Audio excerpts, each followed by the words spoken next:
Buenos dias. Sorry, it's more like buenas tardes. It's the afternoon of December 1st, and I have the um, summary for today's Ghislaine Maxwell trial. And then again, this is from Inner City Press because they still have the best coverage of the trial. Judge Nathan, let's bring out the jury. Clerk, all rise. So here we have Maxwell's lawyer, and she's going to try and discredit this victim witness, Jane.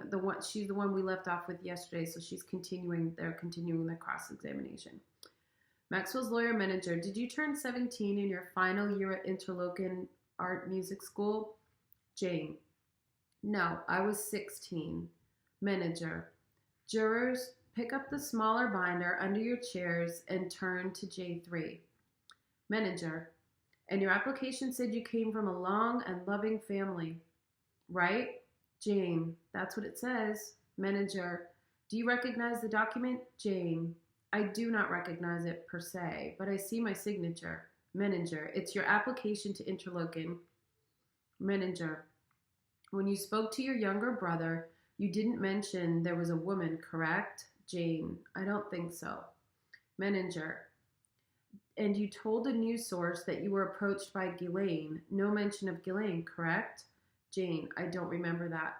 Menninger, when you got to Epstein's house with your mother, your house was in West Palm Beach, right? Jane, no, it was in Palm Beach. Menninger, you didn't cross any state lines, did you? Jane, no, I didn't. There were only the three of us having tea. Menninger, have you ever spoken with your sisters about your boyfriends? Jane, I didn't have any boyfriends. Assistant U.S. Attorney, can we have a brief sidebar about this? Whispered sidebar finally over. So we don't know obviously what that sidebar was about. Maxwell's lawyer, Menninger, look at the last line in the top paragraph. You told the agents that Epstein would decide where everyone sat. AUSA, which is the assistant U.S. attorney. They don't give a name there. Anyway, AUSA is, I'll just refer to it as that. Objection, she should only ask, does it refresh your recollection? Judge Nathan, go ahead and ask. Menninger, does it refresh your recollection? I don't like this, Menninger. Jane, yes. Menninger, and there was nothing sexual in the theater? Jane, right. Note, jury may hear about New Mexico movie theater acts later in the trial. Menninger, yesterday it said it was shortly after the pool house that you had this incident with Epstein and Ghislaine, right? AUSA, objection as to form. Judge Nathan, specify what you're talking about. AUSA, objection. Menninger, this is foundational. Menninger, you told the government you do not have a specific memory of your first time with Ghislaine. AUSA, objection. Menninger, you have come up with the memory in the last 2 years?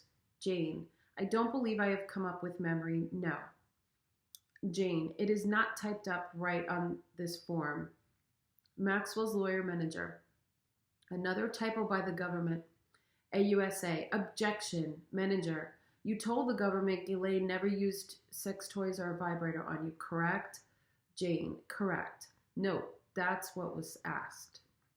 Menninger went on to ask Jane if Ghislaine ever saw her perform oral sex on Epstein, hand job, no.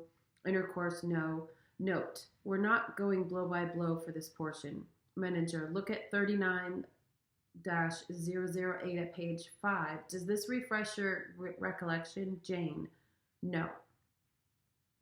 Menninger, you said Ghislaine never saw you perform oral sex on Epstein. Jane, I don't recall. Menninger, look at the document.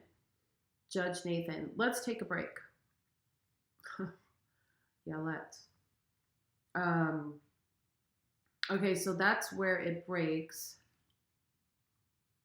And that's all I have so far. So I'll come back once I find what happened, the rest of the summary somewhere. on the internet. But clearly, Menninger is going after this witness any way she can, and there's a ton of objections too. She's just plowing through. So it'll be interesting to see, as she drills down into the testimony, what comes of it. So we will be back once we get that information.